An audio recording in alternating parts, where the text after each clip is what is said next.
ሰላም ጤና ይስጥልን ውድ ተመልካቾቻችን እንደምን ሰንብታችኋል? ሳምንታዊ የሆነውን የድርብ ጀግና ፕሮግራማችንን አሁን ጀምረናል። በዛሬው ድርብ ጀግና ፕሮግራማችን እንግዳ አድርገን ወደ እናንተ ይዘንላችሁ የቀረብነው ወይዘሮ አቻሜለሽ አሸናፊን ነው። ወይዘሮ አቻሜለሽ አሸናፊ እንግዲህ በበርካታ ስራዎች ላይ የተሰማሩ ናቸው። የግብርና ባለሙያ ናቸው፣ ነጋዴ ናቸው፣ እንዲሁም ገጣሚ ናቸው። የእሳቸው የስራ ተሞክሮ ምን ይመስላል? ያለፉበት ውጣ ውረድስ እንዴት ነው ስኬታማ ሊሆኑ የቻሉት የሚለውን ይዘን ወደ እናንተ እናደርሳለን። እስከ ፕሮግራማችን ፍጻሜ ድረስም አብራችሁን እንድትቆዩ እጋብዛለሁ።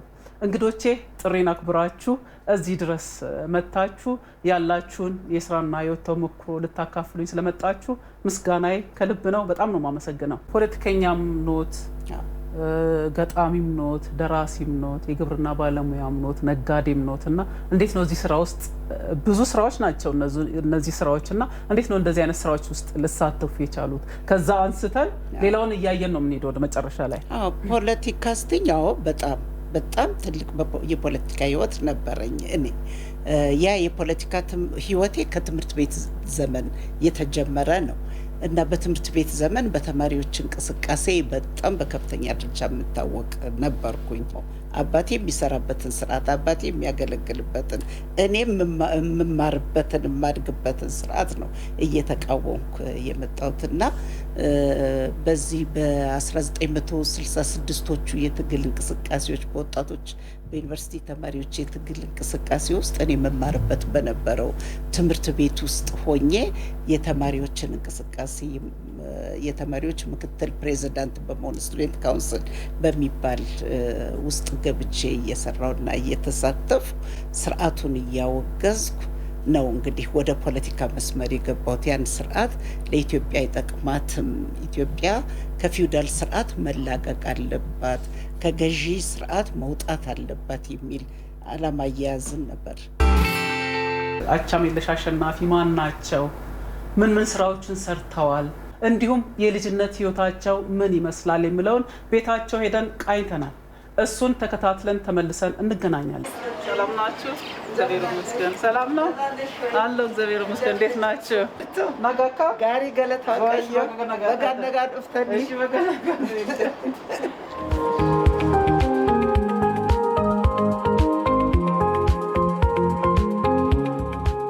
የትምህርት ቤት ዘመንና የልጅነት እድሜያችን በምንም ተአምር ልንረሳው ማንችለው ብዙ ያሳለፍንበት ነው የኛ ዘመን እድሜ ማለት ነው። በእኛ ጊዜ በትምህርት ቤት ዘመናችን የምናውቀው ጓደኝነት ነው፣ ፍቅር ነው፣ አብሮ መኖር ነው፣ ጨዋታ ሜዳ ላይ መቦረቅ ነው። ከዛ አልፎ ተርፎ ፖለቲከኛነት ነው። አባቴ የመንግስት ሰራተኛ ስለነበሩ ጎንደር ውስጥ በሚገኙ ወረዳና አውራጃዎች ተዘዋውሮ ስለሚሰሩ እሳቸው በሄዱበት ቦታ ሁሉ እንደ ጭራ ከኋላ ቤተሰብ እየተከተለ አብሮ እየሄደ በተለያዩ ወረዳዎች ነው እድገታችን ማለት እችላለሁ። እና ኤሌመንታሪ ትምህርቴን አዲስ ዘመን የምትባል ከተማ ውስጥ ጨረስኩ። ሃይ ስኩል ደግሞ ደብረ ታቦር አጼ ቴዎድሮስ ሁለተኛ ደረጃ ትምህርት ቤት የሚባል ትምህርት ቤት ገባሁ።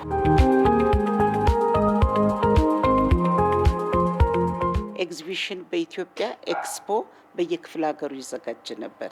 ኤክስፖ በሚዘጋጅበት ጊዜ ኤርትራ ውስጥ አስመራ አንድ ሀገር አቀፍ ኤክስፖ ይዘጋጃል።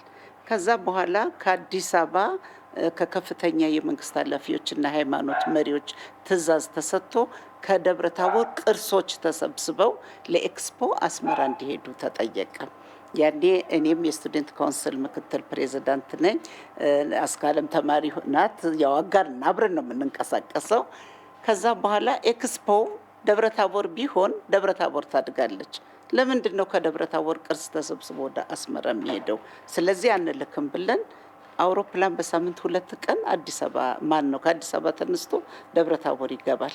ደብረ ታቦር ሲመጣ እኛ አናሳርፍም፣ ለምን እቃ ጭኖ ሊሄድ ነው ይመጣ ብለን ሻሻለን። ሻሻችንን አውልቀን ቀይ ነገር የለበስነውን አውልቀን አውሮፕላን እንዳያርፍ አድርገን እንዲመለስ አድርገን እቃችንን አውጥተን ከጦር ጋር በእውነት ተማሪ ጠገበ፣ ንብረት የዘረፈ ምን አለ ተብሎ የተሳሳተ ሪፖርት ተነግሮ ከየትና ከየት ክፍለ ሀገር ጦር መጥቶ ደብረ ታቦር ድረስ በተኩስና በስንት ትግል ያንን ንብረት አስመልሰን ይዘን ወስደን ከተዘረፈበት ህሩይ ጊዮርጊስ ቤተክርስቲያን አስገብተን ተመልሰናል።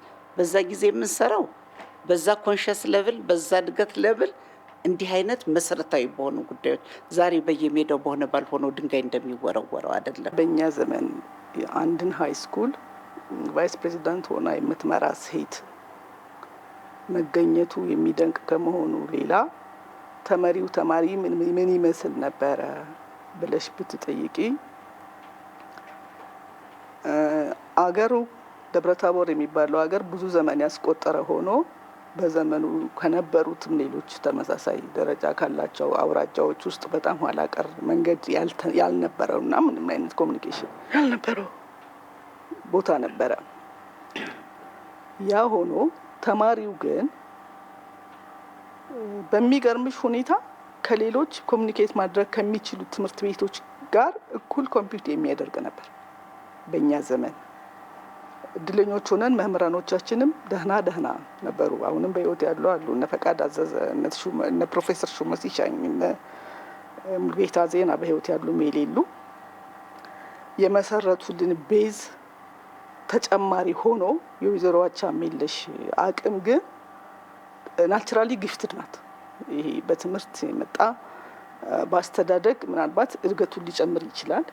በትምህርት እድገቱን ልትጨምሪለት ትችላለሽ እንጂ መሰረታዊ የሆነ ነገር ግን አለ። ማስተባበርን በተመለከተ የተማሩ ሰዎች እንደ አቻሜለሽ ውጤታማ ይሆናሉ ብለሽ የምትይው አይነት አይደለም። ባለቤቴ አስተማሪዋ ነበርኩ። ገና 5ኛ ክፍል ሆና ነው ያገባኋት። ከ5 ወደ 6 ተሸጋገር እንዳገባኋት የሚሉኝ ሰዎች ምንድናቸው? በጣም ኃይለኛ እህት አለቻት፣ እዚህ ስቱደንት ካውንስል ሆና ስትመራ የነበረች፣ በፖለቲካው ደፍራ የምትናገር፣ የአስተዳዳሪ ልጅ ሆና ስርዓቱን የምትቃወም የነበረች፣ ለማንም የምትመለስ እንትናለች። እሷ በዚህ እድሜዋ ማግባቷን ከሰማች ከሚስት ጋር ታፋታለች ነው የሚሉኝ የነበረ። እቺ ኃይለኛ ሰው እንዴት ያለች ናት? እንደው በመጣችና እኔም ደግሞ ያኔ ጥጋበኛ ነገር ነኝ እውነት ለመናገር። አዎ እኔም ደግሞ አይ ቺ እንግዲህ ኃይለኛ የምትባል ሰው ማን እንደሆነች መታ ወይኔን ከሚስቴ ታፋታኝና ወይ እሷ ይለይላታል ወይ እኔ ይለይልናል እያልኩኝ እሷን ለማየት በጣም ጓጓ ነበር። ላሰበችው ለጀመረችው ነገር ታይ ብትባል እንኳን ያችን ነገር ፍጻሜ ካላየች አትተው። የስነ ጽሁፍ ችሎታ አላት፣ ግጥም ገጣሚ ናት እና በምትጽፍልኝ ደብዳቤ ከባህር ላይ ሆኖ ይጫወታል አሳ ደብዳቤ ላኪልኝ እንዳንረሳሳ የሚል ግጥም ትጽፍልኝ ናለች እና ያን ግጥም ሁሌ ሲሄድ ሁሉ አሁን ማረሳው ለዛ ይመስለኛል። እኔ ገጥም ነበር መቼ ይሆን በሚል አርዕስት መቼ ይሆን ማምዬ አንቺ እናቴ ዳይቱ እንደ ጓደኞችሽ እንደ ጎረቤቶችሽ የምትባያንቱ እያልኩ እየገጠሙ በአደባባይ አነብ ነበር። አልረሳውም። ግንዱ በሰበሰ ብላ ደግሞ የኃይለ ሥላሴን ስርዓት እንትን ለማለት አስካለ አያሌው ካቀረበችው ግጥም አልረሳውም። በዚያ አርዕስት ያቀረበችው ግጥም ግንዱ በሰበሰ ለምሳሌ በዛን ጊዜ የማይታሰብ ነገር ነው። አባቴ ፖሊስ ነው። እኔ ብዙ ተጎድቻለሁ በዛ ነገር፣ ግን በተአምር ያ የሚመልሰኝ አይነት ሰው አልነበርኩም። መኝታ ቤቴ በቦንዳ ይዘጋ ነበረ፣ እንዳልወጣ በመስኮት ማለት ነው። በእግር ብረት በምን ታሰር ነበር። ያንን እንደሰትበታለን። ያን ነገር እንዳጣብቂኝ አንቆጥረውም። ኢቭን ማለፍ ሊኖር እንደሚችል ግንዛቤው አለን እኮ እኛ። የነገው ሰው በእኛ ማለፍ የተሻለ ህይወት ይኑረው፣ የነገው ሀገር በእኛ ማለፍ የተሻለች ትሁን ነው የኛ ጥረት በዛን ጊዜ እና ያ ውስጣዊ ደስታ አለው። በጣም ከባድ ልታሰር ስለነበረ በእግሬ ከደብረ ታቦር ተነስቼ ከታላቅ ወንድሜና ከአንድ ዘመዴ ጋር ሆኜ የት ገባሁ? በለሳ ገባሁ በእግሬ። የመጀመሪያ ታሳሪዎች ነን። ስንፈታ ትልቅ ደስታችን ነበር። ደስታ ፈጥሮ መደሰት ደግሞ ልማዳችን ነው፣ ባህላችን ነው። አሁንም አርጅተን ደስታ ትፈጥርልናለች፣ እንደሰታለን አሁንም እና ከዛ ከልጅነታችንም እንደዛ የማጠብቂው አጣብቂኝ ውስጥ የምንገባበት ጊዜ አለ። እንግዲህ በእኛ እድሜ አዲስ አበባ ዩኒቨርሲቲ ሶሻል ሰርቪስ የሚሰጡ መምህራን ይወጣሉ። ግራጁዌት ሊያደርጉ 1 ዓመት ሲቀራቸው ወደ የሃይ ስኩሉ እየሄዱ ማለት ነው። በጠቅላላ በሀገሪቱ ባሉ ሃይ ስኩሎች እገዛ ያደርጋሉ። በ15 በ16 ዓመት እድሜዎቿ ክልል ውስጥ እያለች በዛን ወቅት የነበረውን ተማሪ በዛን ወቅት የመስበረ ተማሪ በእውቀትም በምንም በጣም የበሰለ ነው። የነበረው ተማሪን የተማሪ መማክርት ምክትል ሊቀመንበር ሆኖ መምራት ቀላል ነገር አይደለም። የእሷን ድፍረት፣ የእሷን ጠንካራነት፣ የእሷን ህይወት የማይሳይ ነው። በዛ ላይ ደግሞ የአስተዳዳሪ ልጅ ሆኖ የአስተዳደሩን ስርዓት የሚቃወም እጅግ በጣም የሚገርመው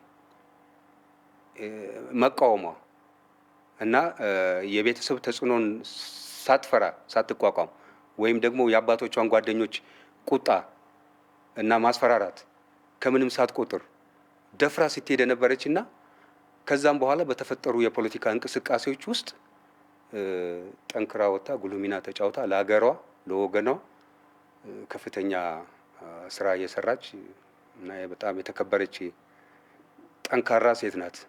ሃይስኩል ስንጨርስ የተለያዩ ኮርሶች ይመጣሉ። ድሮ የአዋሳ ኮሚኒቲ ዲቨሎፕመንት ትምህርት ቤት የሚባል ነበር። አዋሳ ለመጀመሪያ ጊዜ ነው ከዛ ክልል መጥቶ እንትን ሲወስድ ተማሪዎችን ሲወስድ እና መጥቶ ማስታወቂያ ወጣ።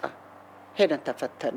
ከተፈተነው ውስጥ አንዷ አስካለ አያሌው ናት እና ሄደን ስንፈተን ጎንደር ከተማ ሄድን። ከደብረ ታቦር ጎንደር ሄደን ነው የተፈተነው። በአጋጣሚ ከተፈተኑት ውስጥ ከደብረ ታቦር እኔና አስካለ አለፍን። አዋሳ ሄድን። የሰውን ልጅ በትክክል ለኮሚኒቲ አስቦ ኮሚኒቲን ረድቶ ተጨባጭ የሆነ ስራ ሰርቶ ሊያሳይበት የሚችል እውቀት ሰንቀሽ የምትወጭበት ትምህርት ቤት ነው ያ ትምህርት ቤት። ለምሳሌ ፈርስት ይር ሆነን የምንማረው ኮሚኒቲ ዲቨሎፕመንት የተማርነውን ትምህርት ገጠር ወጥተን እንለማመዳለን። ተመድበን እንሄዳለን። አንድ ወር ገጠር ገብተን አዋሳ ውስጥ በየወረዳው ተመድበን ገብተን ከኮሚኒቲው ጋር አብረን እየሰራን አብረን እየበላን አብረን እየኖርን አንድ ወር ሰልጥነን ተመልሰን ሄደን ወደ ትምህርት ቤታችን እንገባለን። ያ አንዱ መመዘኛችን ነው። ምን ያህል በኮሚኒቲ ውስጥ ለመስራት ብቁ ናቸው ተብለን እየተመዘን ከአንዱ የማለፊያ ነጥባችን ውስጥ እሱ ነው። በሁለተኛ ደረጃ ያው ትምህርቱ ነው። ሰከንደሪ ስንገባ በአጋጣሚ የለውጡ የ67 የለውጡ ዋዜማ ስለነበረ የወሎ ድርቅ ጉዳይ የተከሰተበት ጊዜ ነበር። ከዛ በኋላ እንደገና ወሎ ደግሞ መዝመት አለባቸው ተብለን ህዝቡን ማገዝ መርዳት አለባቸው ተብለን ተነስተን ወደ ወሎ ተመደብን። በአጋጣሚ እኔ የደረሰኝ መጠለያ ደሴ ያለው ትልቁ ሸልተር ነው፣ ትልቁ መጠለያ ነው። ከእናት አባታቸው ተለይተው ከሜዳ ተለቅመው የገቡ ኦርፋኖች ተሰብስበው እነሱን ነበር እየመገብን ህይወታቸውን መልሰን ወላጆቻቸውን ፈልገን አግኝተን ከሆነ ከወላጆቻቸው እያገናኘን ካልሆነ ግን መጨረሻ ላይ ወላጆቻቸው ጋር በየመንገዱ የሞቱባቸው ተሰባስበው የኢትዮጵያ ሴቶች በጎ አድራጎት ድርጅት የሚባል ነበር፣ እሱ ወስዶ እንዲያሳድጋቸው የተደረገ። እንደዛ አድርገን 2 ወር ያን የመሰለ ሰርቪስ ሰጥተን ጨርሰን ተመልሰን እንደገና ወደ አዋሳ ወደ ትምህርት ቤታችን ሄደን የሁለተኛው አመት መጨረሻ ላይ ግራጁዌት አደረግን።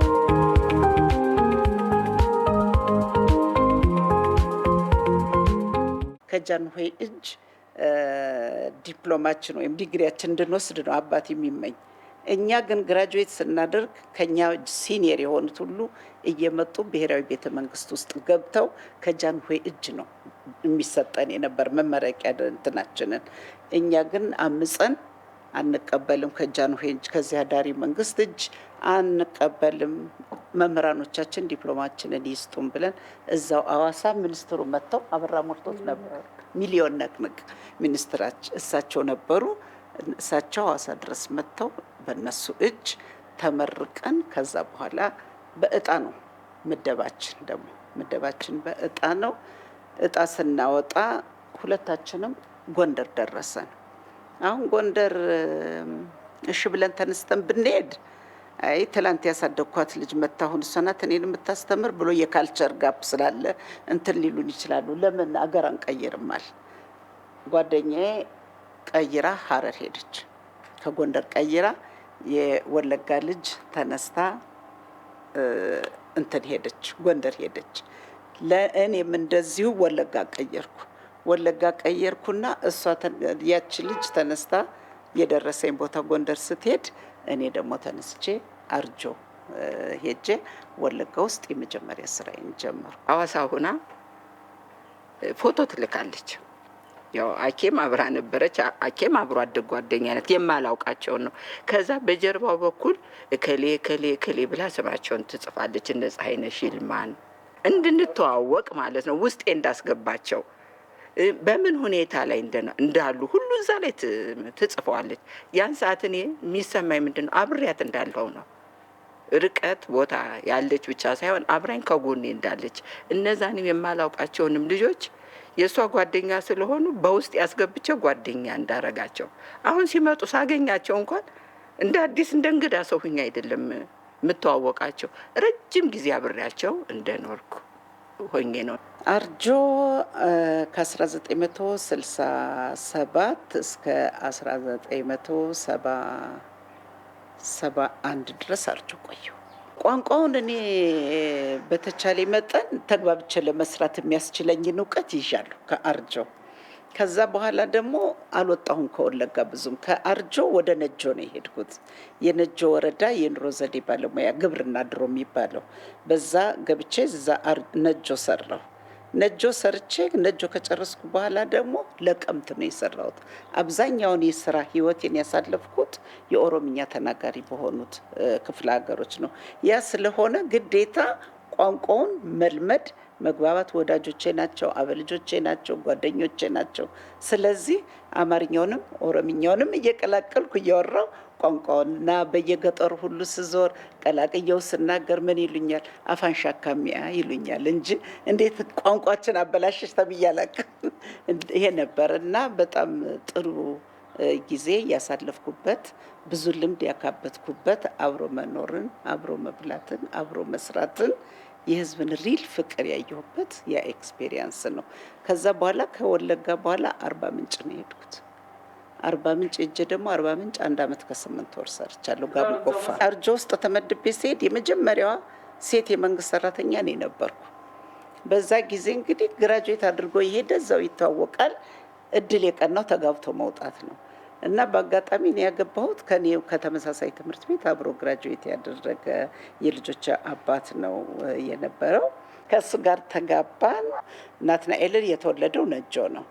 ሁለቱ አርጆ ነው የተወለዱት እና የታረስኩትም አርግዤ ክብካቤ የተደረገልኝም የወለጋን ቅቤ፣ የወለጋን ጮማ፣ የወለጋን አንጮቴ፣ የወለጋን ቡና ቀላ እየበላው እየጠጣው ነው እኔም በቤት የታረስኩት። እናት አባቴ ጎንደር ናቸው። አንድም ሰው ከእናቴ ከአባቴ ከምኔ መጥቶ እንትን ያለኝ የለም። ያ ህዝብ ነው እኔን ያረሰኝና በጣም ሳስበው ይናፍቀኛል የእውነት።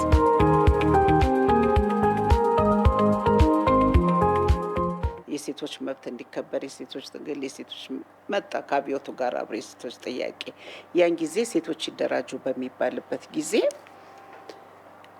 አደራጅም ነኝ፣ አት ዘ ሴም ታይም ሴትም ነኝ።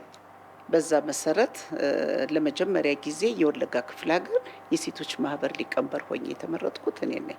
ኢሰፓ የሚባለው ፓርቲ ሊቋቋም ሲል ፖለቲካ ትምህርት ቤት የሚባል ነበር። የካቲት 66 ፖለቲካ ትምህርት ቤት የሚባል ከወለጋ ተመርጠን ጥቂት ሰዎች ለከፍተኛ ኃላፊነት ፖለቲካ ትምህርት ቤት ሄደው ገብተው እንዲማሩ የሚል መመሪያ በመሰጠቱ ከተመረጡት ውስጥ አንዷ እኔ ነበርኩ። ፖለቲካ ትምህርት ቤት ገብቼ 6 ወር የካቲት 66 ፖለቲካ ትምህርት ቤት ተማርኩ። ከ6 ወር በኋላ ቀጥታ ወደ ፓርቲ መዋቅር ነው የገባሁት።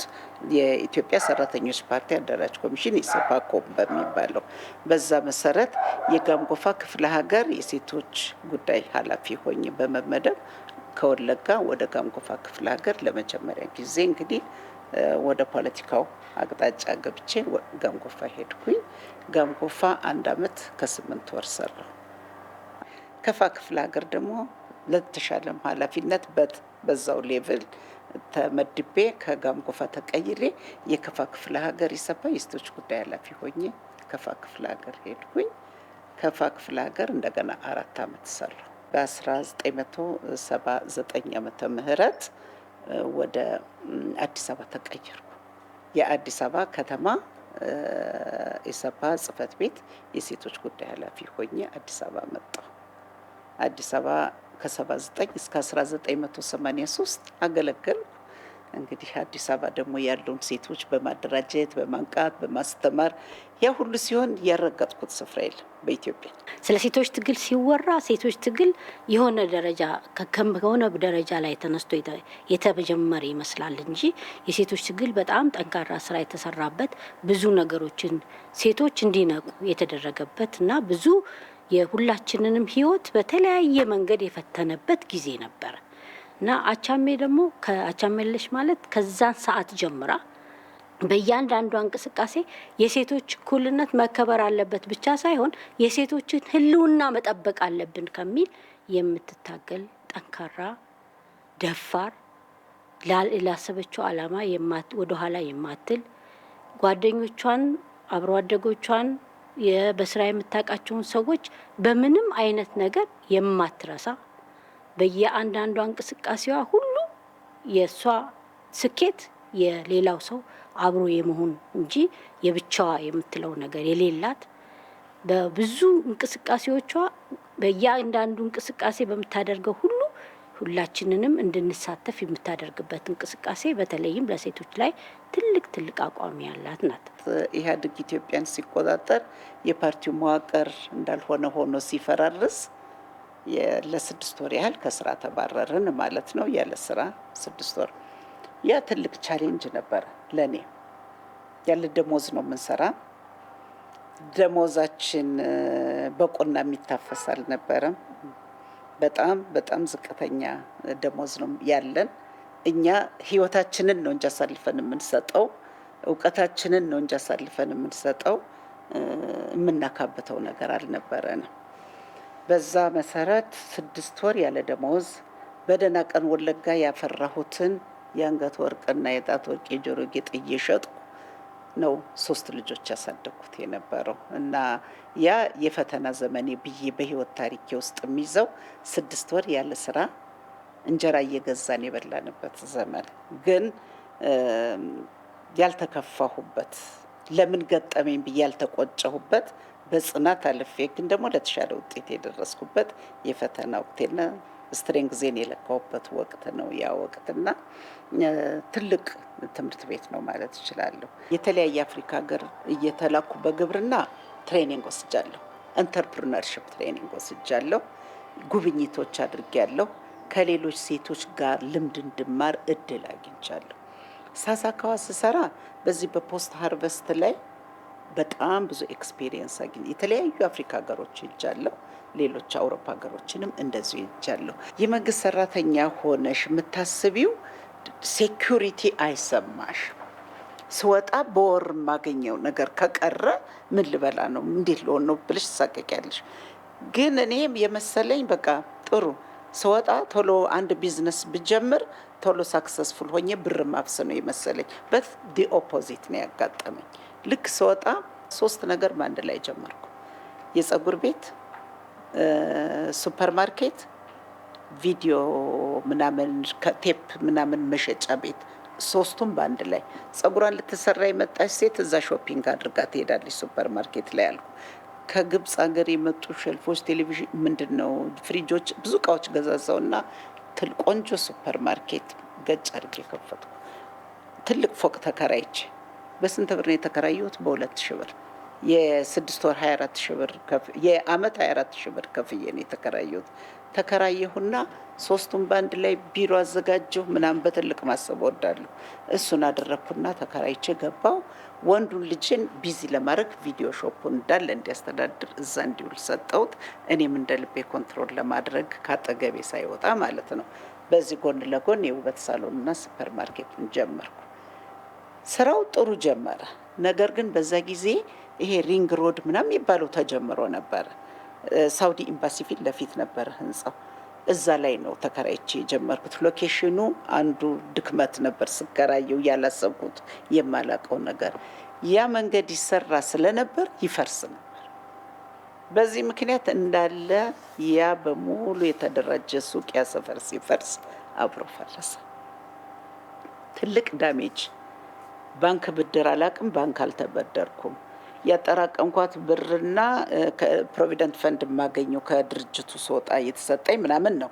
ያችን ይዤ ነበር የጀመርኩት። እጄን አጨብጭቤ ወጣሁ። ሱፐር ማርኬቱን ዘጋው። እቃው በሙሉ ቦምብ ተራ ሄዶ ያለው ነገር በሙሉ አስረከው። በዜሮ ነው የምታስረክቢው ታውቂያለሽ። ከዛ በኋላ ፀጉር ቤቴን ቀጠል። ፀጉር ቤቴን ስቀጥል ጥሩ ውጤት አመጣ። በአጋጣሚ ሰክሰስፉል ሆንኩኝ። በፀጉር ቤቱ ጥሩ ገንዘብ ተሰራ። ምንም እንትንም አላደርገው ነው እዛ ሰራው። እሱን እየሰራው ሙያ የለኝም የፀጉር ስራ ቀጥሬ ነው የማሰራው። ስለዚህ እዛ ቁጭ ይዤ ዝም ብሎ ማዛጋት ነው እንጂ ምንም ላግዝም አልችልም። ፖለቲከኛ ሆኑ፣ ሃይስኩል እያሉ ወደ ስራ ተሰማሩ። ከዛ በደርግ ጊዜ ደግሞ የሴቶች ጉዳይ ኃላፊ በመሆን ሰርተዋል። የሴቶቹ ችግር ምን ይመስል ነበር? የገጠር ሴቶች ጉዳይ የሚባል ዲፓርትመንት አለ በግብርና መዋቅር። ብዙውን የምሰራው የሴቶችን ኑሮ በመቀየር በማሻሻል በማስተማር የልጅ አስተዳደግን የማመጋገብን ኢቭን ፊደል የማስቆጠርና የማስተማርን ሁሉ ነገር እነዚህም ባካተተ መንገድ ሴቶችን ስናግዝ ስንረዳ ነው የነበረው በመደበኛ ስራ። በዚህ ምክንያት ከሴቶች ጋር በጣም አታችድ ነኝ፣ በጣም ክሎዝድ ነኝ። እንዲህ እያልን ስንወጣ ይሄ መመሪያ መጥቶ ሴቶች ይደራጁ ሲባል እንደ ሴት ደግሞ ከሴቶቹ ጋር አብሬ ይደራጃለሁ ማለት ነው። ለምን የራሴን መብት ለማስከበር ጭምር። በአጋጣሚ በሴቶች ማህበር ስደራጅ የተደራጀ ነው። ስራ የጀመርኩት ወለጋ ክፍለ ሀገር ነበር። ነጆ ወረዳ ይባላል፣ ገጠር ወረዳ ነው። እዛ ወረዳ ውስጥ 111 ገጠር ማህበራት አሉ የተደራጁ። እነዚህ 111 የገጠር ማህበራት ተደራጅተው የኛ የማህበር መሪ ወይዘሮ አቻሜልሽ አሸናፊ መሆን አለባቸው ተብዬ ተመረጡ። እንግዲህ ስልጣን ጀመረ ማለት ነው። ሴቶችንም አደራጅና የፖለቲካ ንቃቱን በዛው መጠን የመሬት ለራሽ አዋጅ ማስፈጸም አለ። እሱም በማስፈጸም የሴቶች ወደ ትምህርት ዓለም እንዲገቡ ማስተማር እንዲማድረግ ብቻ የፖለቲካ ስራዎች ከዛ ጀመሩ፣ በዛ ስርዓት ማለት ነው። እና በአንድ ድንጋይ ሁለት ወፍ ነው። በግብርና ሚኒስቴር ፊልድ ስወጣ እሱንም የፊልድ ስራዬንም የፖለቲካ ስራውንም አብሬ እየሰራሁ ነው። ሁለት ስራ በአንድ ላይ ይዤ ነው ሴቶችን ሳደራጅና ሳስተምር የነበረው። ገጣሚም ኖት፣ ደራሲም ኖት፣ ነጋዴም ኖት። እሱን ደግሞ አንስተን እናያለን። እስቲ ለሳቸው እድሉ ልስጥና ስሞል ቢዝነስ ላይ ሴቶች በዛ ውስጥ ታቅፈው ሲሰሩ አንዳንድ ስልጣኖችን ማግኘት ስላለባቸው ንግዶን እንዴት ይጀምራሉ፣ ያስፋፋሉ፣ የመሳሰለውን ነገር ሁሉ እኛ በስልጠና መልክ 7ኛ ዓመታችን ነው ዘንድሮ። ሪሰርች ሁሉ እንሰራለን። በዚህ እንግዲህ ያቅማችንን እኛ ደግሞ ይሄን ማህበር በእገዛ መልክ እየተሳተፈን ነው ከሳቸው ጋር። ሴቶች አሁን ስልጠና እየሰጠን ነው ለ7 ዓመታት ብለውኛል። እና ሴቶች እንደው ስልጠናውን ካገኙ በኋላ ህይወታቸው የሚቀየርበት ወይ ደግሞ ስራቸው የሚቀየርበት ሁኔታ አለ? በትክክል እኛ አሁን ለነሱ ስንሰጣቸው የነበረ ስልጠና የሂሳብ መዝገብ አያያዝ፣ ገቢ ወጫቸውን መዝግቦ መያዝና እንደገናም ለገቢዎች የራሳቸውን ታክስ ፔየር በሚሆኑበት ሰዓት ሌላ ሰው እንዳያታልላቸው በትክክል ያንን እየሰሩ ይገኛሉ። ሴቶቹ እንደው አጋጣሚውን ካገኙ እድሉን ካገኙ ሰርተው ህይወታቸውን ቤተሰባቸውን ብሎም ሀገራቸውን የሚቀይሩበት ሁኔታ አለ ስልጠና የሚሰጡበት ሰዓት? እጅግ በጣም ሴቶች በጣም ብርቱዎች ናቸው።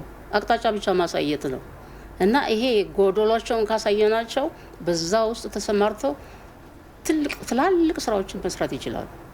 አሁን በሂሳብ መዝገብ አያያዝ ጉዳይ ላይ እንደዚህ አሰልጠንናቸው እንደውም በእኛ ስልጠና ሰርቲፋይ ያደረግናቸው ሰዎች ሌላ ቦታ ፕሮሞት አደረጉ።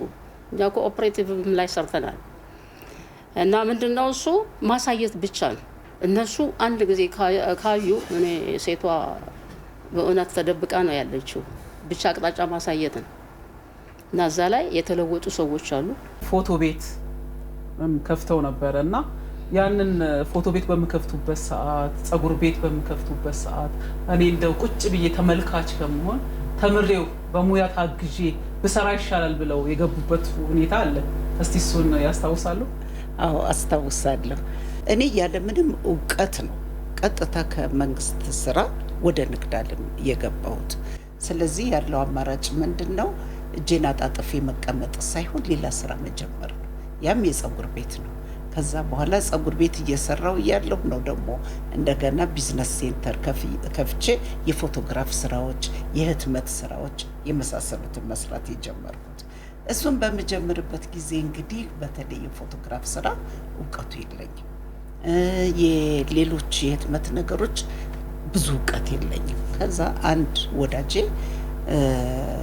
ሳውዲ አረቢያ የሚኖር ወዳጅ የሆነ ምን አለኝ፣ እንደው አቻሜ አንድ ያየሁት ነገር አለኝ ጀዳ ከተማ ውስጥ አለኝ። ምን አየህ አልኩት። ፎቶግራፊ ይነሳና አንድ ሰው የትም ቦታ ፎቶግራፊ ይነሳና ያንን ፎቶግራፍ የተለየ ባክግራውንድ እየተሰጠ ይታተማል። ለምሳሌ ጀዳ ተነስቶት እንደሆነ ሲታተም ከዓለም አንዱ ውብ የሆነው ከተማ ወይም ኒውዮርክ ሲቲ ወስዶ እዛ መካከል ላይ ያ ሰው ቁጭ ብሎ እንደተነሳ ተደርጎ ፕሪንት እየተደረገ እንዲህ ይደረጋል፣ ምናምን ይሸጣል። ሆት ቢዝነስ ነው አሁን እዛ ይለኛል። ኢትዮጵያዊ ነበር የሚያስተምረኝ። በቤታቸው ውስጥ ነው የሚያስተምሩት፣ ድርጅት አላቸው። ለእኔ ግን ስፔሻል ፕሮግራም አዘጋጅተው ኮምፒውተራቸውን ምናቸውን ይዘው የኮምፒውተር ሙቀት ስላለኝ ቁጭ ብዬ ፎቶሾፕ እዛ ቁጭ ብሎ እንዴት ያ ሁሉ የተባለው ነገር እንዴት እንደሚሰራ ጥሩ ትምህርት አገኘው።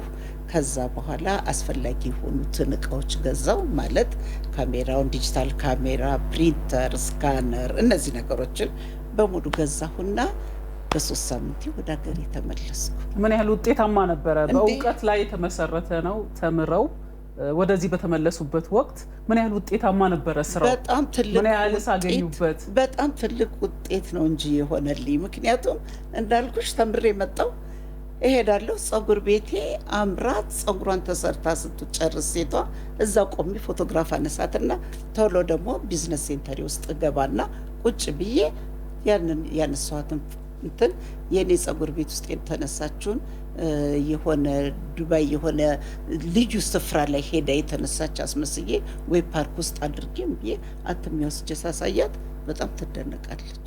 ስፈልግ ደግሞ ያው የካሜራ ቴክኒክ አለ። ፎቶሾፕ አድርጌ ወይ ኬፕ አድርጌ ጸጉሯን ተሰርታ ነበር፣ ግን እንደገና እኔ ወደ ኬፕ ቀይሬት አትሜ ሰጣታለሁ። እንዲህ እያደረኩ ስሰራው ሰው ሁሉ ኤክሳይትድ ሆነ። በኋላ ልጆቻቸውን ቤተሰቦቻቸውን ሁሉ እያዙ እየመጡ መነሳት ጀመሩ። እኔም ቀጥ ብዬ እሱን ስሰራ ትልቅ ብር ያገኘሁት ለስንት ዓመት ሙሉ የመንግስት ስራ ሰርቼ ያላገኘሁትን ገንዘብ እና እርሾ የሆነ ገንዘብ ያ የወደመውን ዕቃዬና ንብረቴን ሁሉ ተካሁበት በዛ ገንዘብ። ቀላል ነገር አይደለም። ትልቁ ነገር አንቺ ዴዲኬሽን እና ቁርጥ በቃ ይሄን ነገር እወጣዋለሁ ብለሽ መስራትና መልፋት ላይ ነው። ከዛ በኋላ ደግሞ ሌላው የዩኤንዲፒ አንድ ጨረታ ወጣ። ያ ጨረታ ምንድነው? የሚሊኒየም ጎሎች በ7 ቋንቋ እንዲዘጋጁ ጨረታ ወጣ። ቀጥ ብዬ ሄጄ እደፍራለሁ። ወደፊት ነው ወደኋላ አይደለም። ቀጥ ብዬ ሄጄ እንትን አደረኩ፣ ተወዳደርኩ።